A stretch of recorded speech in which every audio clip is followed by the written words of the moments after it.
Have you ever wondered what would happen if even essentials like meat or eggs became luxuries?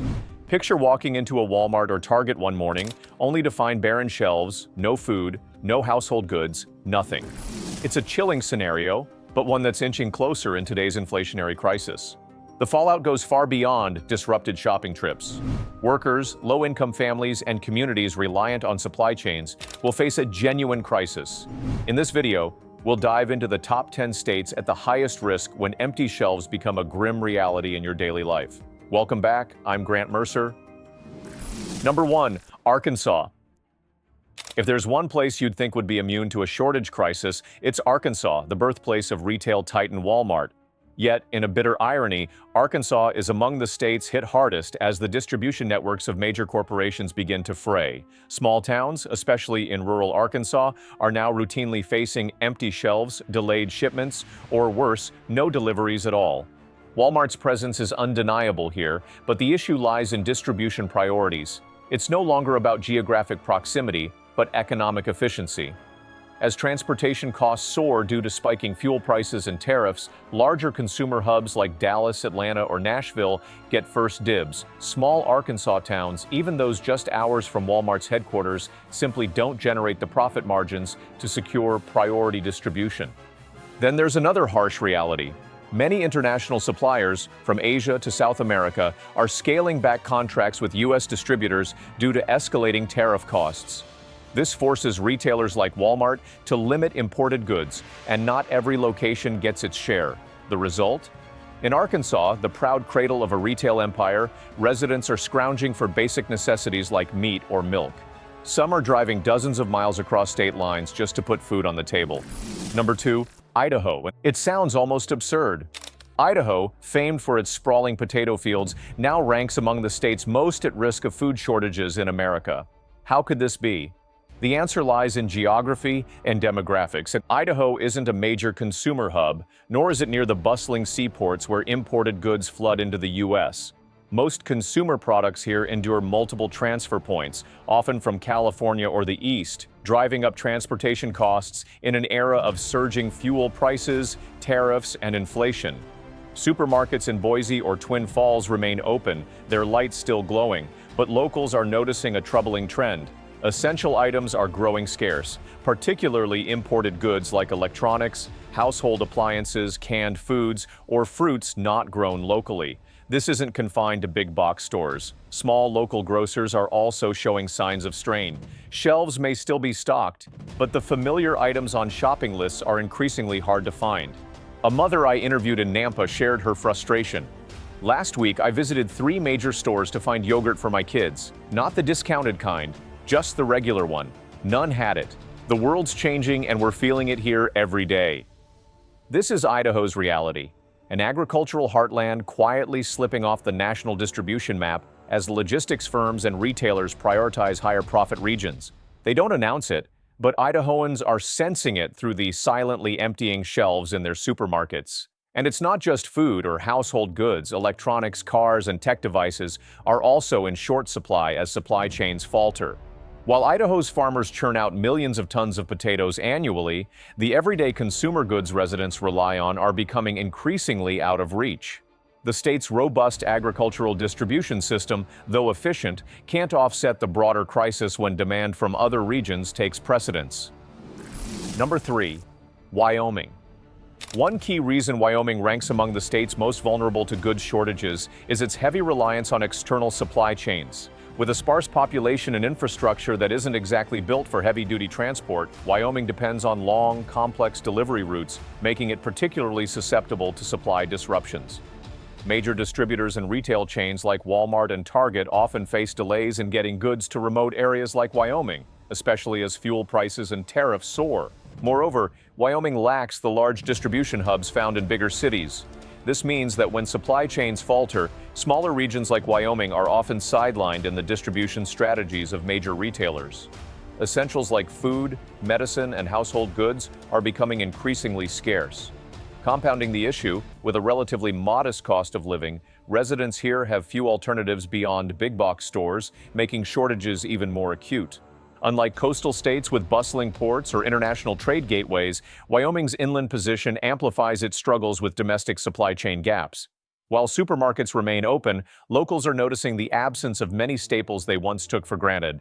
Empty shelves are becoming a stark reality in daily life across the state. Another factor heightening Wyoming's vulnerability is its deep ties to the energy and mining industries. Disruptions in these sectors' production and supply chains could ripple beyond consumer goods, threatening job stability for residents.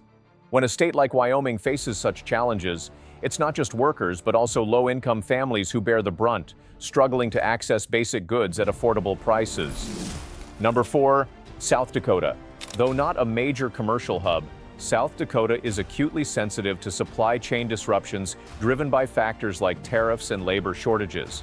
The trouble starts with the basics. Supermarkets in Sioux Falls, the state's largest city, are grappling with shortages of essentials like meat, fruit, and processed foods.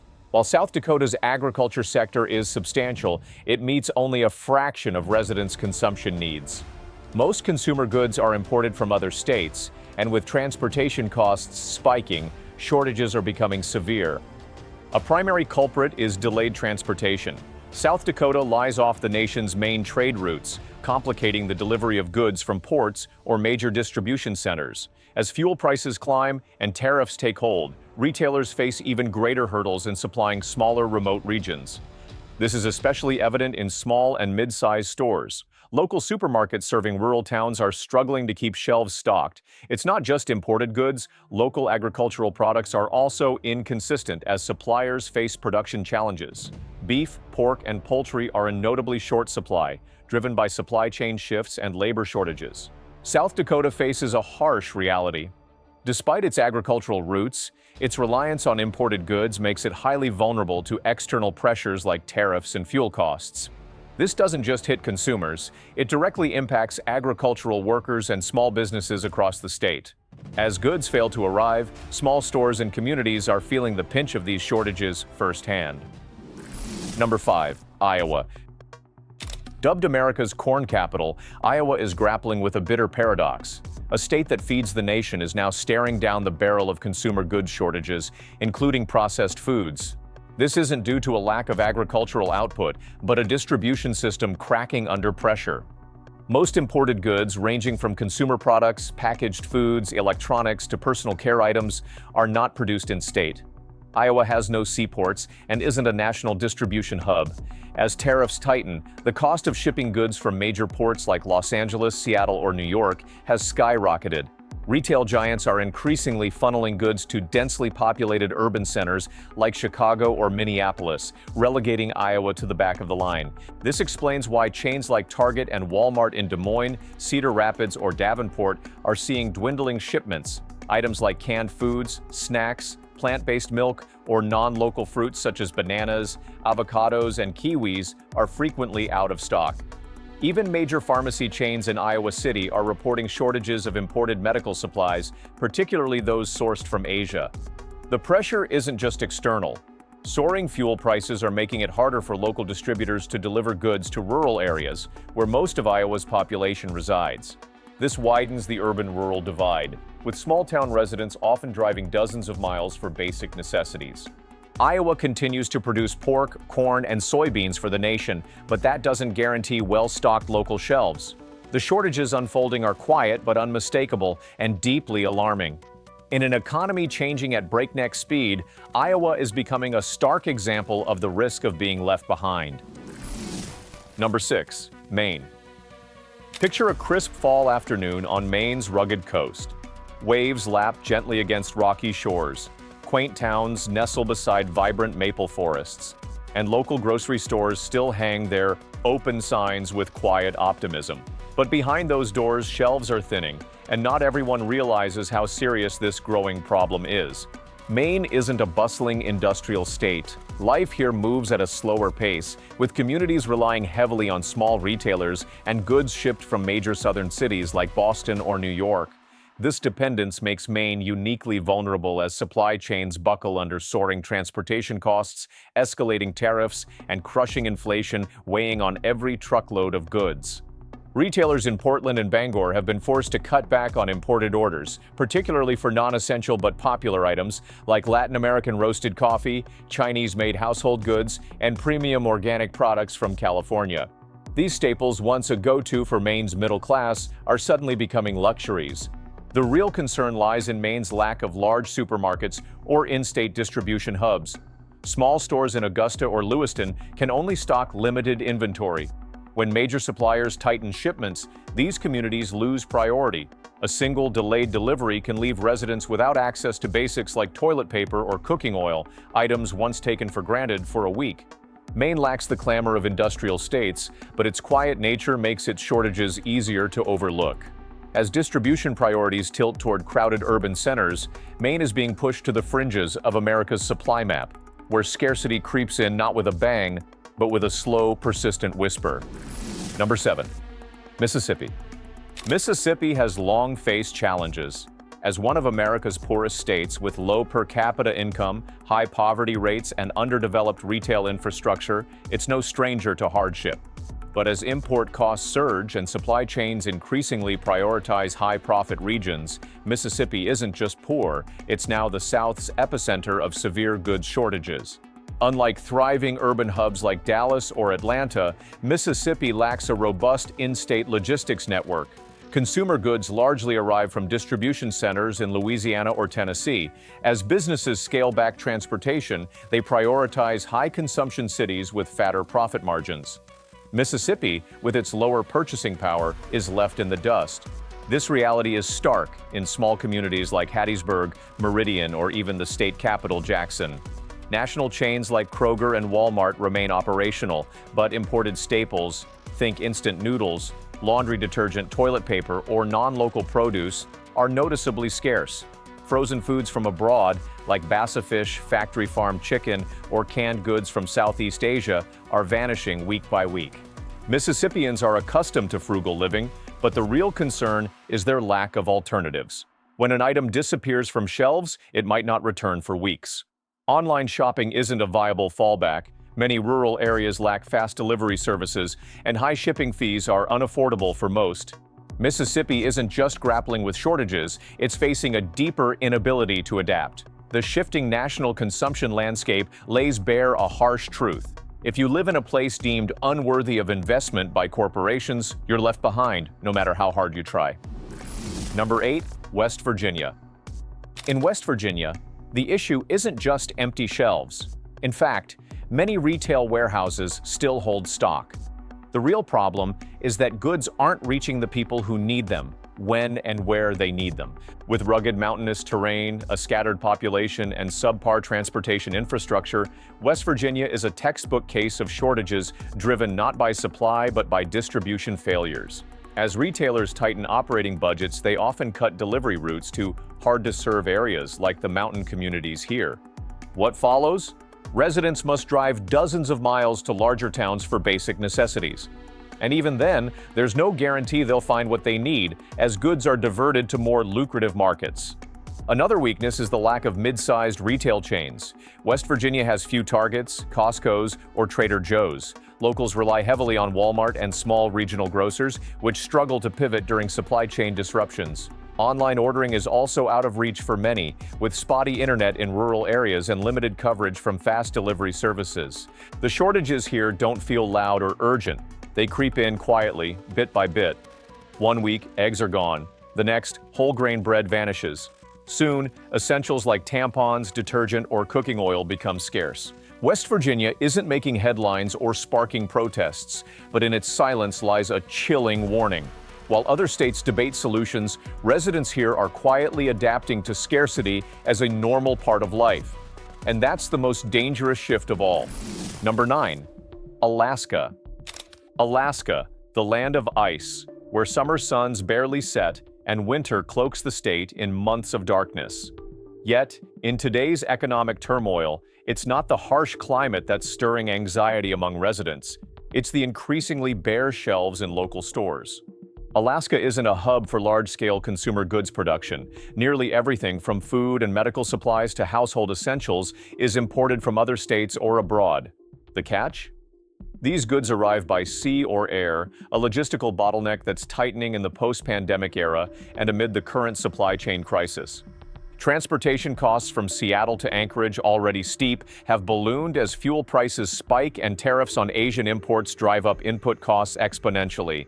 The result? A carton of milk, a bag of rice, or even a few rolls of toilet paper can cost 1.5 to 2 times more than the mainland average if you can find them at all. Small businesses in Fairbanks or Juneau are scaling back, unable to maintain steady inventory. Even major chains like Safeway and Walmart are limiting shipments to Alaska's stores. They don't advertise it, but retail analysts know. With high service costs and low population density, Alaska is slipping into the low-priority category. The shortages aren't just about price, they breed a sense of abandonment. Residents in small towns like Sitka or Nome report waiting weeks for essential mail-order deliveries. If those orders aren't canceled mid-shipment due to stockouts, here lies the paradox of a resource-rich state that's poor in self-sufficiency.